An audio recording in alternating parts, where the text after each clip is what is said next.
Well, what's going on, everybody, and welcome to CS5 Unmasked. Today I'm going to be showing you some of the improvements I made to my Jason Part 4 costume that I made about 4 years ago. In all fairness, the original costume that I made still looks pretty good to this day, but I really wanted to do some improvements to make it look more like the Jason from the end of the movie, where he appears the most bloodiest and has received a bulk of the damage to his body and his mask as well. Now, the new mask that I painted up is still just a Chinese knockoff, and I really didn't have a problem with that. It still looks pretty good, and I really didn't see the justification for me to spend $30 or so for a more movie accurate hockey mask. I'm not saying I'm not going to buy one in the future, but for this application, I think going cheap was actually a much better alternative. Now, as far as the new hood that I'm using, this is just an old man latex mask that I picked up on Amazon. I decided to go down this route rather than the original mask that I had, which was basically just a zombie mask, is that this new old man mask actually fits a whole lot better. As far as putting all the blood on the hood, I did actually use my original method by just applying acrylic paint directly to the latex. Now, this was a technique that I used on my original hood, and it's still holding up to this day, so I really didn't think that I needed to change anything. Now, as far as getting Jason's right ear to stick out, I had to be actually kind of creative because I didn't want to go with my more original idea by just using a bunch of hot glue. So I'm not really sure if anybody else has actually ever done it this way, but this is the method that I chose to do because it just seemed right to do at the time. I went ahead and made a small slice on top of the right ear, and then I cut a small section of the actual latex mask to kind of fill that space on the top of the ear. Now, I chose to do it on the very bottom of the latex mask because the shirt itself is actually going to be covering it, so you won't notice it at all.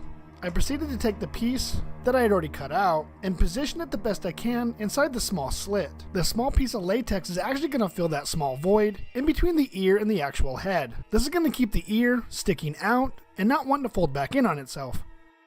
Then I took some liquid latex and then I placed it all over the area. Once I let this dry, I went ahead and reapplied more liquid latex about 10 more times. I really wanted to make sure that it actually had a really good bond so it wouldn't separate when I actually put the hood on. Now, the modifications I actually done to this shirt were actually relatively easy. I just took some diluted red paint, then I added quite a bit to the lower part of the left sleeve and the upper part of the shirt. And then I went ahead and darkened it up using some flat black spray paint. And as far as the machete wound on the upper left part of the shirt, I just made a small slit and then took some red fabric and just hot glued it to the inside. Now, as far as the pants, I basically just dirtied them up a little bit more, adding a few more stains, darken it up a little bit with the flat black spray paint, and then adding a whole bunch of grime to the bottom of the pants where they meet the boots. Now, as far as footwear, I ended up replacing the black boots I originally had with a pair of brown boots, which is a lot more closer to the color that Jason actually had in the movie. Alright, now moving on to Jason's hands.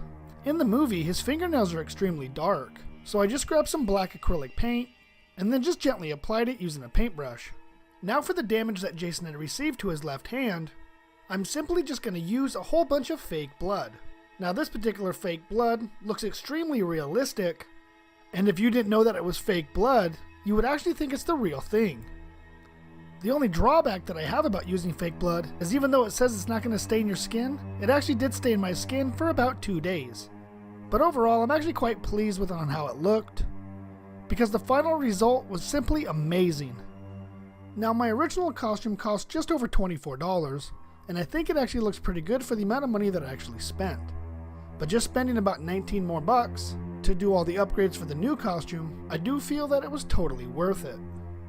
Now, I absolutely love the way this Jason Part 4 costume actually turned out, and I'm so glad I have an opportunity that I can share it with everyone else. And if you guys have any suggestions for costumes you would like me to improve or make in the future, let me know in the comment section down below.